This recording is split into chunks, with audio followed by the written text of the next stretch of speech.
Good evening. My name is Joy Knutson. I'm alderperson for District 3 in the City of Hudson. Calling this meeting to order. It's the Public Works Committee for the City of Hudson, and we are meeting tonight on Wednesday, March 6, 2024. First item of business is our roll call, and I will call the order. Councilmember Mike Kennedy. Here. Mike Kennedy is appearing by Zoom tonight. Thanks for being with us. And Councilmember Sarah Brook. Here. Okay, thank you. All our council members are here. We have a quorum. Also like to introduce our staff that supports us in our work. We have, to my left is Erin McPhee Anderson, who is our city engineer. To my right is Director of Public Works and Parks, Mike Mraz, and the executive assistant for that department is Deb Andrews. So thank you for being here. And I just want to give a shout out to River Channels over here. We've got Jeff with us providing this recording tonight. So anyone who's watching, say hi to Jeff. Anyway, on a serious note, let's keep going. The first item of business, or second item of business then, is to approve minutes from our previous meeting, which is February 12th, 2024. Move to approve. Okay. I will second the motion, but I do have a comment or correction that I wanted to offer.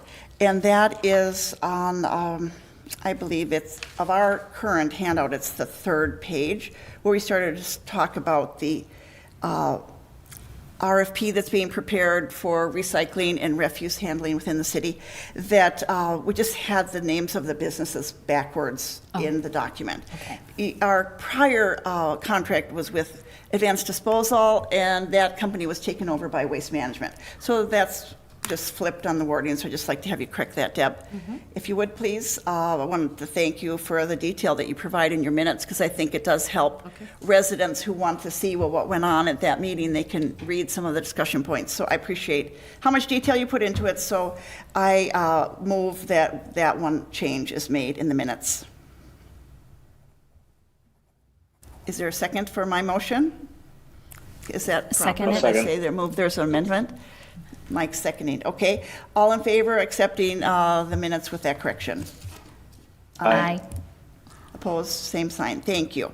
Okay, next item, we do allow time for comments or suggestions from residents, property owners in the city, or concerned citizens. And there's no one in attendance tonight, so we'll move on past that agenda point. But just like to comment on that we always welcome input, and this is an opportunity for people to come and speak to us.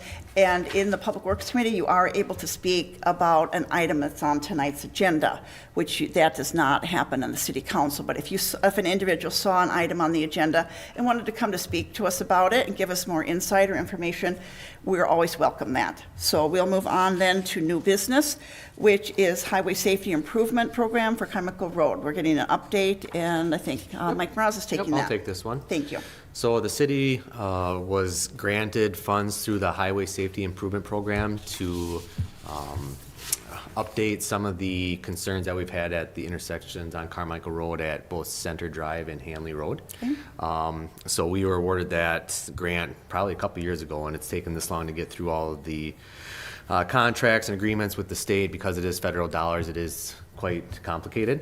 We went out to bid earlier this fall for this project, and we got no bids. So the state went ahead and rebid the project for us and had a bid opening on February 13th. Mm-hmm. We received one bid from B&B Electric. And so the problem that arose was, in my issue sheet, you'll see that the bid came over the engineer's estimate by quite a large margin. It was about 48.8% over what they were estimating, which was an additional $65,000.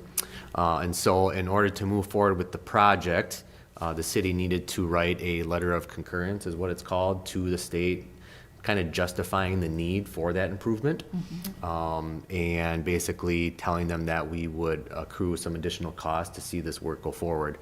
And so what that means in dollars is the original SMA, which is a state municipal agreement that we signed with the state to basically lock in those prices. So we had an original SMA based on the original grant. We were sent an updated SMA based on the concurrence in the larger bid.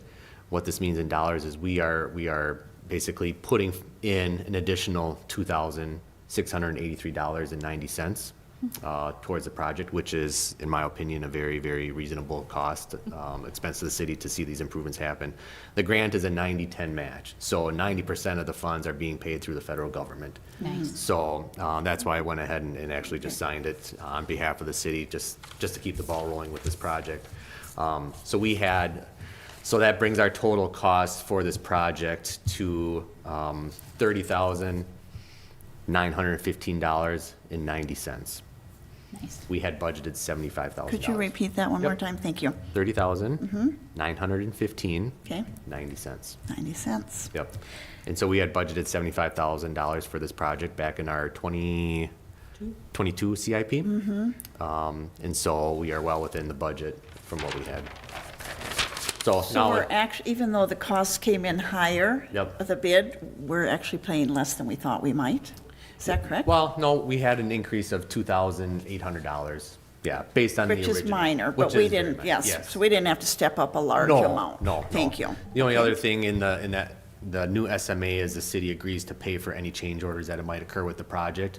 I don't foresee Okay. that happening with this one. Even if it was, it would only be a couple thousand here and there, but I don't foresee it because SEH put together the plans and specs for us, and they've been very, very competent in the past. And basically, could you describe the project for people who don't know what we're talking about? Yep, What's yep. happening at the intersection? Yep, so both intersections, obviously a lot of crash history there, which is why we scored so highly with the federal government to improve those intersections. So the intersections will receive a passive permissive arrow, yellow flashing arrows, and more kind of direct arrow signals so that there's no vehicular conflicts. I don't, Aaron, you could probably speak. I was gonna say that's what basically it is, yeah. Yeah. Getting the flashing yellow, Right. In layman's term. yeah. That's a passive permissive, okay, thank Yeah. you. Yep. Flashing yellow, so we're not changing anything about the street, there's no concrete work? No, It is no. all in the electronics? Yeah. And the setup or new equipment coming in? Yep. At those traffic signals? Yep. Okay. How does the flashing yellow make So you'll- such a big impact? So you'll have dedicated green, and then it'll go into a flashing yellow. So basically, it's a cautionary Okay. left-hand turn. Otherwise, you just get a green, like, go, and the sight distance isn't good, so a lot of people are getting, like, T-boned Yeah. because they can't see cars coming, and they just decide, so it's just to give a little more awareness. Okay. Right.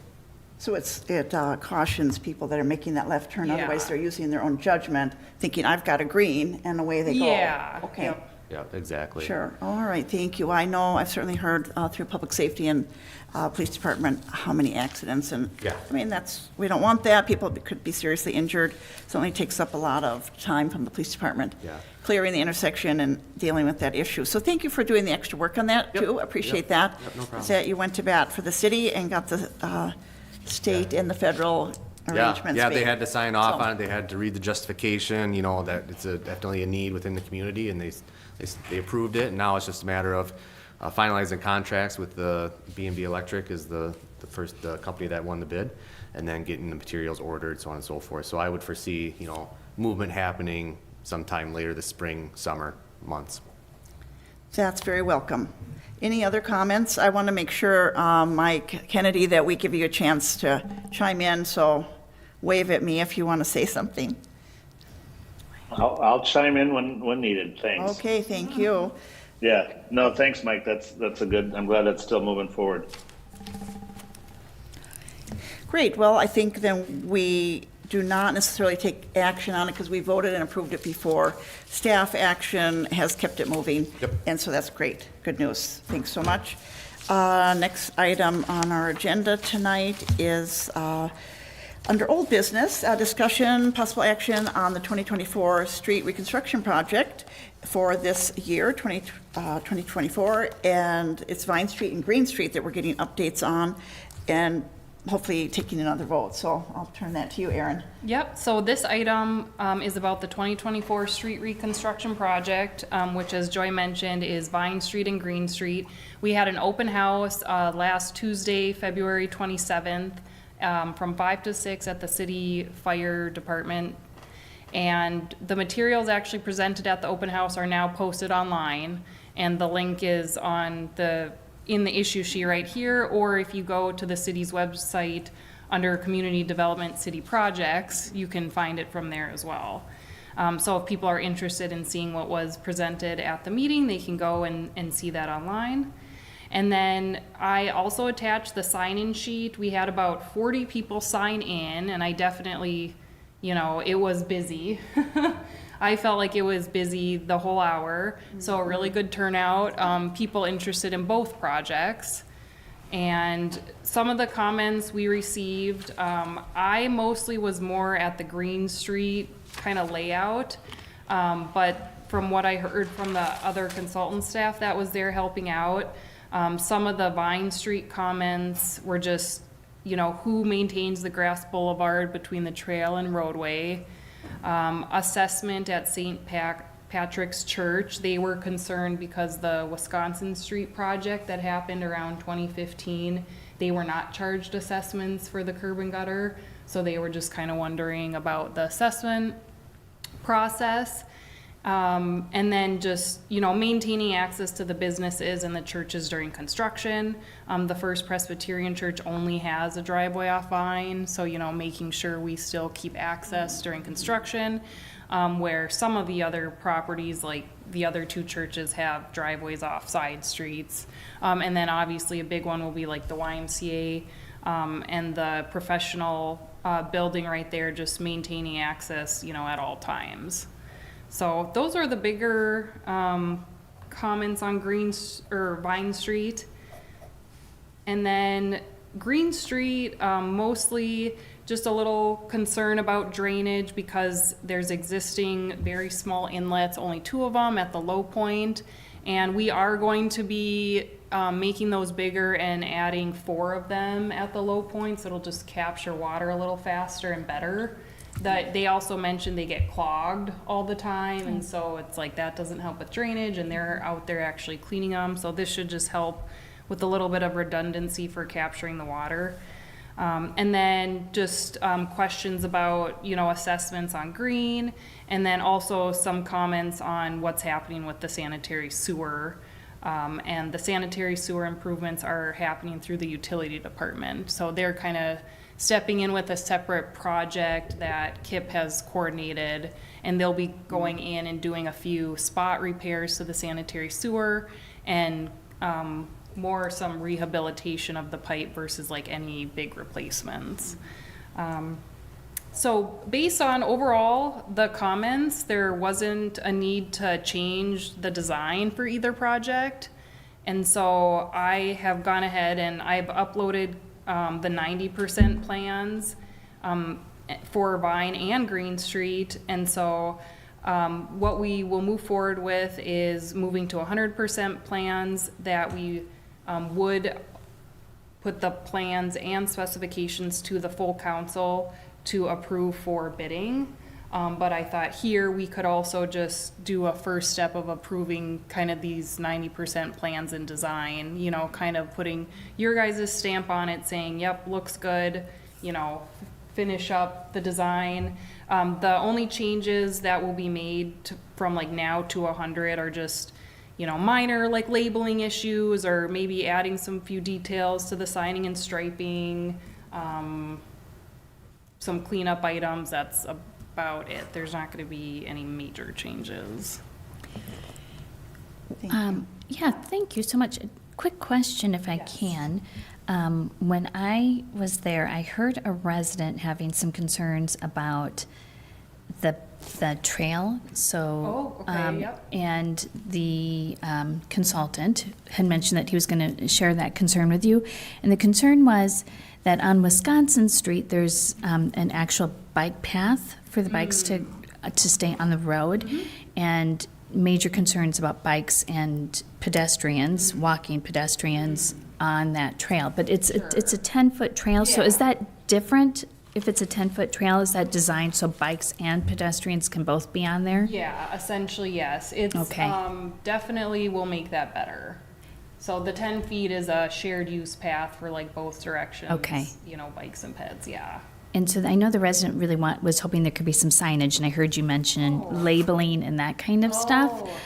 Signage for... Explaining about what that trail was designated for. Okay. But maybe if you're, when you talk to Trail? The new trail or the one on Wisconsin? The new trail? the You're new saying trail, the on new trail. Vine, the trail The on trail Vine. going on Vine. Oh, just saying like, is it for bikes? Yes. Or basically, can bikes go on the trail? Exactly. Okay. That is a question that I've had too, about like, we had a resident come that was concerned about their alleyway here locally, and they said, their kids who are 7, 8 years old were told they shouldn't ride bikes on the sidewalk. And so I don't know if that is actually a city policy, but it is true. I mean, what we're calling a trail, some of them are only 8 feet because Yeah. of what's been built in the past, but now we'll have some that are 10 feet. But it does, I've been in places where it just says share the trail, and it has a diagram of something, and a pedestrian and a bike or something even painted Yeah. on the pavement. I don't know Yeah. what would be best in our winters. That was probably warmer climates, but it's Yep. a nice way to just advocate that, hey, watch out for the bike might be coming and they have a right to be here, but it might be somebody with a stroller too, Yeah. Be Yes. polite, share the trails. Is that kind of what you're saying? I think that's what this community member was Yeah. thinking about, but I heard the consultant just mention I just want to make Oh, sure sure, that that yeah, doesn't get lost in the shuffle, that Yeah. residents' concern. Okay. Yeah, I can check in with Eric at SEH and see if he remembers anything more. But yeah, I guess I understand. As far as like striping, it would probably have to be wider if we were gonna stripe like a two-way bike lane plus pedestrian lane. I think it would have to be at least 2 feet wider to do Yeah, that. right. Totally understand. And that's usually not common. But it is an interesting concept, and I know, Yeah. Councilmember Brooke, that you serve on the Bike and Pedestrian Committee. Might be interesting to get their input. Of course, money is an object Yeah. of what we can do in our community. I'm thinking of other trails too, Yeah. not just But- this one. Right. But Yeah. it's a good point. I've thought about that a little bit recently too, to designate it so people know that, yes, you are allowed to ride your bike here. Yes, yeah. Right. Don't that- feel that it's just for pedestrians. Yeah. So We I need I people did just ways. do a quick search on our code, and. Oh, thank you. Yep, so in regards to bicycles on sidewalks, there is language in our code, shall be unlawful for any person to operate a bicycle on any sidewalk in the central business district. Central. Oh, business district, so Correct. So just downtown, that makes okay. sense. Even 8-year-olds probably Yep, shouldn't so be riding. residential area does not Apply to. apply to. Got it, thank you. That's good clarification. Did you have other comments? Anyone else? I had a quick comment. I know that someone at the open house mentioned the crossing on Spruce and Vine, and I'm not sure what the I know the cost of those flashing LED lights, whatever. What are we proposing in this, and does that answer this person's request, or because that is a tough road to cross? Yep, I think, so the Spruce intersection, yeah, so they're requesting basically like the flashing RRFB, that's like at Diamond right now. And, I think we need to be cautious on putting those up, just anywhere. And I would say that it's gonna be a lot easier to cross there, because that is a location, we are removing the right turn lane going, to northbound Spruce. Oh, So that's true, yeah. pedestrians will only have 2 lanes to cross. They'll be able to, take refuge in the median to like worry about traffic coming the other direction, and then cross the single lane. So I do feel like it's not necessary at that intersection, just because it's going to be a lot easier to cross. And I know we reviewed kind of the traffic counts and pedestrian movements Yeah. when we were kind of determining that. Yep. I think Spruce was substantially lower than Diamond. Do I recall that correctly? Yes, it was lower. Yeah. Too many. Yeah, there was still like a good amount, Okay. but there are actually no specific warrants really, like from the MUTCD. I guess the new updated MUTCD does have some RFB information, but Good. it doesn't give any direction on like when to use it. What? So it is a little discretion. What are those acronyms? Oh, Sorry. rectangular rapid flashing beacon. Okay. Okay. Oh, okay. Oh, that makes sense. Yeah, you would have guessed that. I would yeah. have gone there. Should just thought So a little that's bit. just, yeah, super, I'm used to saying that all the No, time. thank you. But yeah, it's the flash, it's like the rectangular kind of weird flashing that you see. And it's pedestrian And- activated. Yeah, pedestrian activated, and we want to be cautious about overusing them. Then, the general public drivers just kind of get so used to them. I actually learned a little bit about them at the conference I went to.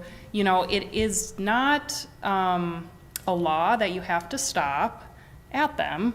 You have to stop for a pedestrian in the crosswalk, but it's not a law that when it's flashing, you have to stop. So it is to have more warning, but it's not like you can't get pulled over from what I heard, if you run, I'm you guessing- keep driving. So I'm guessing why they have that is for a lot of these systems, you'll push it, the pedestrian will cross, they'll be halfway down the block, and based on the timing, they're Right. still Still flashing. blinking, right? So Yeah. that's Yeah. why it's not a law. yeah, of breaking the law. it's for more warning. It does give like better warning, but as far as like, is it gonna force more cars to stop? Well, I don't know. Hopefully, That- Well, it but sounds like something we could, if the new structural changes we're making, and like you said, that the island, the safety island there, definitely something that could, if this becomes a bigger problem later down the road, it wouldn't affect any of the things we're doing now. We could add that, I guess is what I'm thinking. you could essentially install them. Yeah, they have solar Okay. activated ones, so we wouldn't have to do like underground, like electrical connections. But there would, yeah. Okay, Idea. good. So, yep. Did you have any other comments, Mike? Mr. Kennedy? No, I didn't. I think I'll say we've come a long way on this, and I think that from the first draft to now, it looks very good, and it looks like we've responded to a lot of community questions and also maybe some suggestions we had as a group. But no, this project looks good. I like it. Right. Well, I'm going to recuse myself from the vote, so I'll let our Public Works Director handle the next steps of approval or whatever we decide to do. Yep, so basically what we're looking for tonight is just approval from the Public Works Committee to approve the plans and authorize ad to proceed with bidding. Move to. So moved. And I'll second that. All right. I have a motion and a second. All those in favor say aye. Aye. Opposed, same sign. Motion carried. Okay, great. Thanks for all the work, and I'm really happy that we're staying on our schedule because we need the council approval and then out to bids, and because timeliness is really critical, especially for the Vine Street project with the school route and buses and so on. So our next item is 6B, discussion and possible action on assessment policy updates. And I believe you're leading that Yes. discussion also, Erin. Yep, so this item, we talked about the assessment policy at our last meeting, and I did feel like there was a little bit of confusion on what I presented, so I just wanted to present it in a more clear fashion. I actually just uploaded the full assessment policy with the edits that I was proposing, so I think now you can see the full policy with the changes that I am proposing. I also found some paper information in a folder in City Hall. So I looked over some it was almost, I think when this was happening, there was like some notes and also some like printed out like other cities' assessment policies. And so I, just doing some research, came up with a few different items that we didn't necessarily discuss last time. So I wanted to go through those. So the main section that would have updates is under the alleys. And so the main one, I was just gonna clear up the 50-50 cost share between city and benefited property owners. Before it was kind of laid out as like 50-25-25, and that was just kind of confusing, and so I just cleaned that up. And then I wanted to put in here that kind of any alley improvement would be subject to assessment. So whether it's, a full replacement of the alley, is it just a mill and overlay of the pavement? Pretty much any of the types of improvements to the alley would be part of the assessment. And then we talked about, some retaining wall stuff. So I just put in here that the retaining walls along alleys will just follow the City of Hudson retaining wall policy, which does essentially say that if it's like a retaining wall benefiting the private property, it's more like their responsibility. And so I felt like it was on par already with kind of what we discussed last time with like, if a retaining wall is holding up the alley, that's kind of a benefit to the alley, and that would be more subject to assessments. And it really probably, I don't know all of the alleys in detail along the city. Is that, Clarification, yep. Yeah, did I say something well, backwards? I just want to make sure I understood. Oh, I thought, okay. so I thought if the alley was holding up the community, the property owner's lawn or whatever that might be, that falls on them. But if it falls where it's holding up the alley, doesn't that fall into the city? The city? Yes, to pay that if the retaining wall. Yeah, and the city costs are accessible to homeowners, Okay, so, okay. yes. But it would be split. Yeah, split, it would still be the So split. The city would help pay for that, but not I'm- exclusively? Yeah, I mean, yeah, it would But if it's still. holding up their lawn, that's 100% Yes, on them. yes. If it's holding up the alley, the city pays 50%, the resident pays 50%. Yeah, that's In more essentially. layman's terms, it's like whoever is upstream. Yeah, of on the- top. Up top of the retaining wall is receiving the most benefit, so they're the ones that's covering the cost. So if you're going down alleys, right, and there's a huge retaining wall on your right-hand side, and it's holding up this house right next to Right. it, if you were to take that out, that house is gonna slide down the alley. Right. So they're receiving that Got it. benefit, right? So that's the way of kind of explaining it. Yeah. I would say the assessment policy doesn't say specifically the word alley. So, but it does say, city property, so I'm kind of taking like streets and alleys as like the same thing. So, I think having it, in the assessment policy saying that retaining walls along alleyways shall follow the retaining wall policy is fairly general. If we feel like we need to add clarification to the retaining wall policy, I guess we could go in and then do that. Retaining walls are. Yeah, it is hard. They're The very retaining walls are challenging. difficult. And to be honest, I don't know how many actually have retaining walls, or may need them, so. But, yeah. So the other ones, so then I added clarification. We kind of talked about those alley entrances. So basically kind of like the driveway apron to get into the alley from the public streets, that would just be 100% on the city. So I kind of defined that as 5 feet, or to the back a sidewalk, whichever is greater. And then I guess the biggest thing that I had looked at in a previous example, there actually is not a lot of detailed like alley information in a lot of other city assessment policies that I found. There was one in Wisconsin though that did have kind of an interesting thing about if you do not have vehicular access, then basically you pay less than what your neighbor with it that is using it to access their driveway would pay. So I put that in here. It's the bullet point number 4. So basically the residential properties without vehicular access at the time of the improvement shall pay 50% of the accessible costs. So essentially they're gonna be paying half of what their neighbors are paying. I gotcha. And then vehicular access will mean having your driveway, a driveway apron, a loading area, or even like just a parking pad, whether it's gravel, somewhere where you're using the alley to access your property. And so I don't know what the assessment policy. You can assess for like future benefit, and there are properties, if they're adjacent to an alley, they do have the potential to redevelop, and their lot could then add a driveway off the alley where it wasn't before. So like technically, you still do have access to your property too off the alley, whether you're using it for your immediate driveway or not.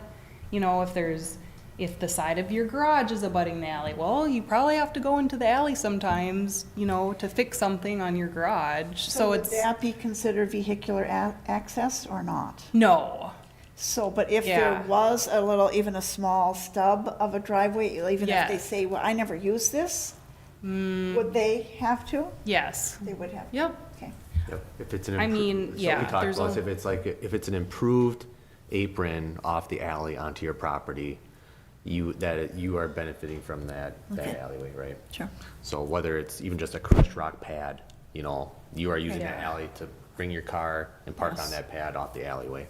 Yeah, it is hard with these because like you said, someone might have a parking pad and they'll be like, oh, well, I never use it. Well, we have to either draw the line somewhere or just say, to make it clear, then everyone gets assessed, or we can, the assessment policy does allow us that each situation is unique and should be unique, and so we have the option to do it doesn't have to be 100% consistent every time if there's a unique situation where a property owner is not benefiting. So we do have the right to kind of make one-off judgment calls.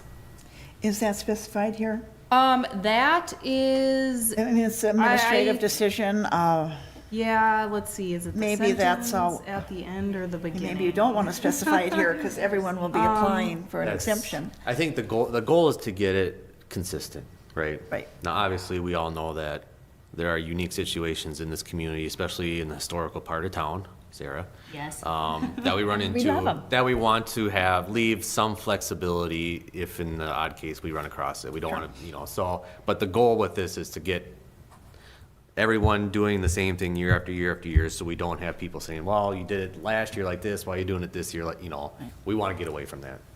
So I can just clear it up. It's on the second page. It's a statement. Well, yeah, first page after the cover, basically third paragraph. These assessments, policies are What designed. letter? Huh? What letter? What? Huh? Third, there is no letter. What's it, page 79? Page one Page one, of the assessment policy. page one. Oh, okay. Does that make sense? Okay, It's basically the title page, and it's the next page after the title page.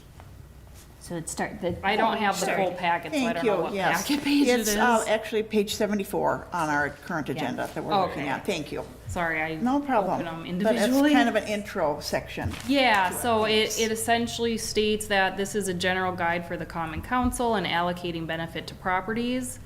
It says the council reserves the right to vary from these policies if the policies act to create obvious inequities where the assignment of benefit is difficult because of an extreme situation. And that language is how it has always been in there. Yeah, Okay. that's not new, Sure. so So what, it's, what would a resident do if they thought that applied to them? then they would come to the public hearing. So for the assessment policy, it's a very specific process that the state makes you do. So we do the preliminary resolution, we have to have a public hearing, and that is the opportunity for residents to come and speak up. And the public hearing is after the engineer's report and the assessment calculations are posted and Sent home available. or sent out? Well, we don't send them out. Okay. They can access it. They can come here and look at it, or I put it online. Okay, But they receive a notice in the mail. Yeah, just a general Okay. notice. It Okay. won't say their individual Okay. number until the final letter. So the public hearing is a required part of the process, and so that would be their time to kind of state their case to the council, and then it would be up to the council okay. to So it goes to the say, council, it does not come to Public Works? correct. Okay.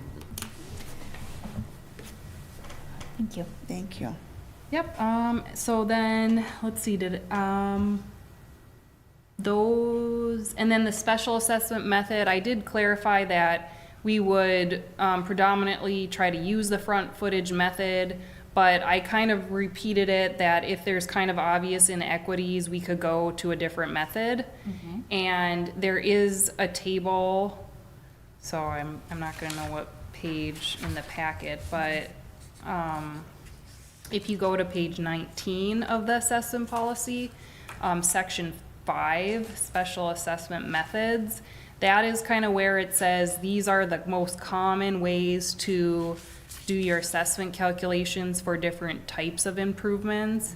And so it does already, so I'm not changing anything with that.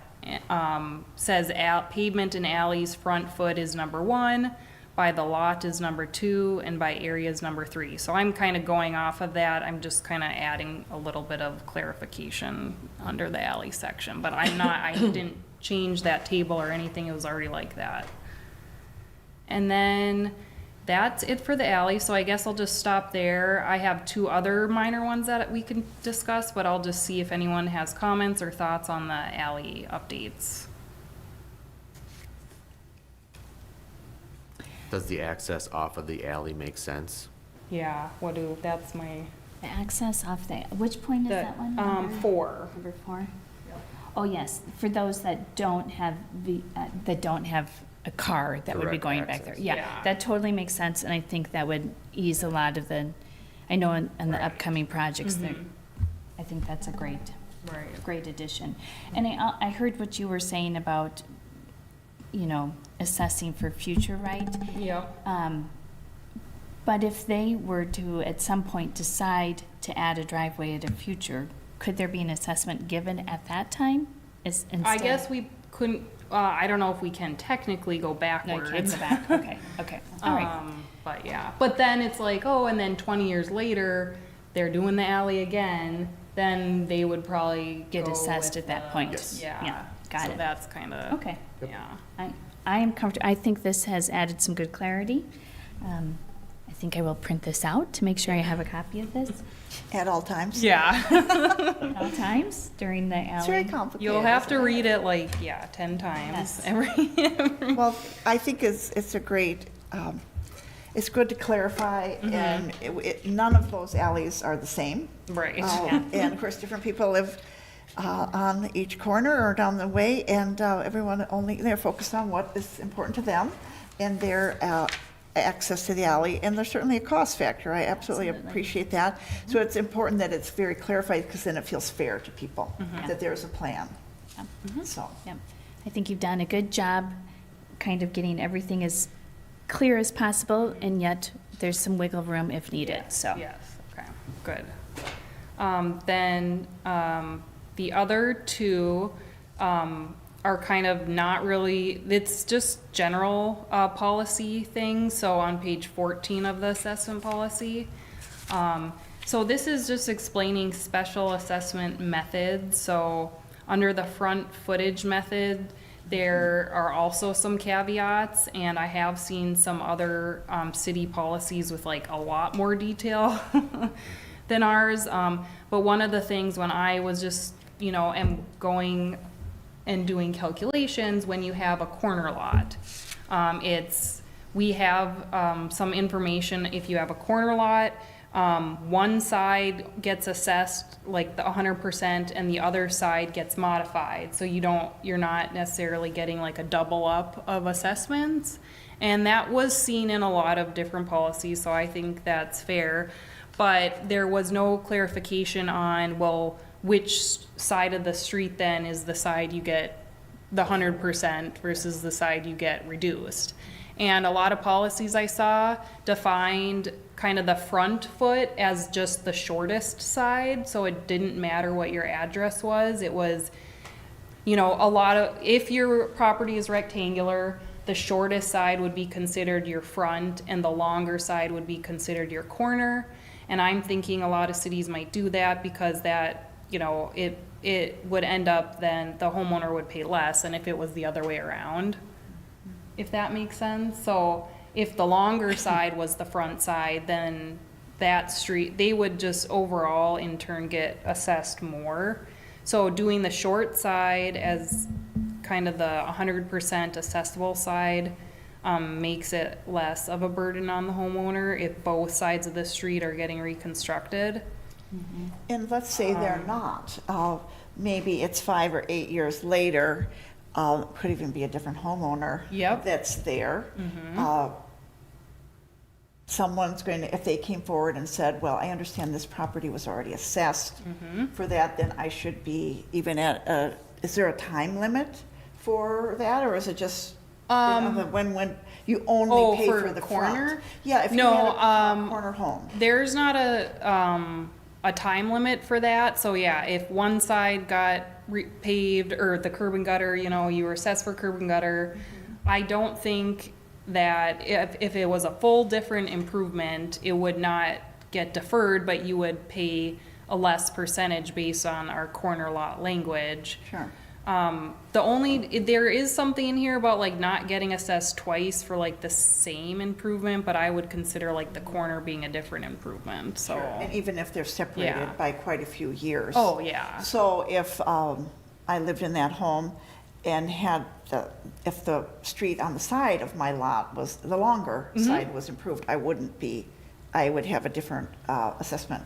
A reduced. A reduced Yeah, it amount. would be Still some, but reduced. reduced, okay. Yeah. But then when it came time to do the curb and gutter on the front of the house, no matter when that side street, the other side was done, I'm Yep. paying more. Yep. Because, I mean, there is a benefit, corner lots are worth Yeah, more. yeah. So, absolutely, they do, the property owner Yeah. is benefiting, so I understand that now, thank you. Yeah, and I guess there could be other ways, you know, driveways can also change, and, you know, I guess the address usually stays pretty consistent, but as far as like, so defining which is the front and side, I kind of went with what I was seeing in other policies. And then the other clarification, well, this was something, it's, again, with the, linear footage method. It's an extra number, bullet point 4 for double frontage lots. So this would be a parcel that has basically their front yard and backyard both abut a public street. And that they will be evaluated, I guess, in the most cases, I said the parcel would be assessed for only where the access to the street is obtained. So this does basically essentially saying that the rear side of your lot like wouldn't be assessed. So we have this situation on Vine where there's houses that, you know, are off the cul-de-sac, Stag Circle, I think, right next to the high school. You know, so they use spruce and stag, you know, to access their property. And so all their rear lots are to Vine, and it was looking like we don't assess for rear lots, and so I thought this could be a way to add some clarification. It is a little bit vague still, because I just said, yeah, parcels that have double frontage shall be evaluated to determine if a benefit to the property does exist, but in most cases, the parcel will only be assessed for the frontage only where access to the street is obtained. So kind of saying like the front side of your house versus the back. Okay. There are a lot of policies that define the double lot frontage, like it says if by zoning code you can subdivide your lot because it's big enough, you would get assessed for both sides. So that's almost one of those future benefit things. But I felt like I didn't know if we needed to get into So you're that. not specifying that? I'm not specifying that, but I did see that. Yeah, I think. I can't think call. of it, yeah. I think there's at least one historic home on Third Street that has a entrance, or on Second Street, am I remembering right? Yes, there is one. Just north of So Vine? that would be one that would, this Have would. double, Yeah, they Yeah, do have a yeah. double lot, and, you know, it's kind of a carriage house Yes. on the backside or something, again. right. Unique properties, so. Yes. Thanks for looking at all those other cities. What other Yes, I- municipalities are doing to get ideas on the verbiage and how to handle it. Yeah. So our projects this year really, you know, tested the assessment policy. Yes. Good to get We- it. Sure. Yeah. And so that's it. That's it. Okay. So you're looking for a motion here? Sure. Well, yeah, I guess I would be looking to, you know, I guess for approval for me to bring it to a council. Sure, okay. Would anyone, Move to bring the assessment policy the updated assessment policy to our common council. Second? okay, moved and seconded that the assessment policy that has been presented this evening to us would be brought to common council for approval. All those in favor? Aye. Aye. Aye. Opposed, same sign. Thank you. That has been passed. Very good. That's the end of old business, and then we do have a project update about the Public Works facility. Yep, so this is more for, intended for the public, just to kind of keep them aware of what is going on with the acquisition of a facility to house the Public Works Department. But before I go into that, I just want to express my appreciation to each one of you throughout this process for your support, and just appreciate it. I know the staff really appreciates it. It's been a long time coming. I know they've been talking for a new facility for 25 years, Deb. Yeah. And so without your help and your drive, I don't think this could have been made possible. So thank you very much for all that you've done. With that being said, the Public Works Department is looking to acquire a facility in the industrial park, 2101 O'Neill Road, across from the across from the DMV. And we have a final walkthrough set for this Friday to basically check off the last box. And then we are intending to close on the facility on Monday, March 11th, at which time we would be turned over the keys, and it would become ours. And so with that being said, I will set up a walkthrough with all of the Public Works Committee. Joy and I discussed maybe holding our reconvening out there for our next meeting, possibly, when you're all back in town, so we can all walk through it and see it and kind of get an idea of what nice. we're looking at, so. For maybe the April April? meeting. Yeah. Very Yep. nice. That'd be nice. So, but yeah, that's kind of the update there. So, by this time next week, we'll have a facility to house the Public Works Department for the next 50 years. That's exciting. That's exciting. Thank you. It's wonderful. Good work, Mike. Yeah. Yeah, Exactly. absolutely. Good work. I know you played a big role in helping identify that property as a good potential use, and it's certainly a cost savings Yes. when we can take, I guess I said that in council. It's sort of like the ultimate in recycling. If you can take a building that's not being fully used or might be at risk of being unused, and that we can utilize it. So I think that's awesome. That's great. Thanks. Thank you. Any other updates? Did you have anything else to provide, Aaron? Nope. Okay, last item then is communication or items from future agenda. Any council members with something to bring forward? Okay, then I think we're looking at adjournment. Move to adjourn? Second? Moved and seconded for adjournment. All in favor, say aye. Aye. Aye. Aye. Very good, we're adjourned. Thank you so much. Thanks, Mike. Good night. Thanks. Thank Mike. you. Thank you, guys. Yep.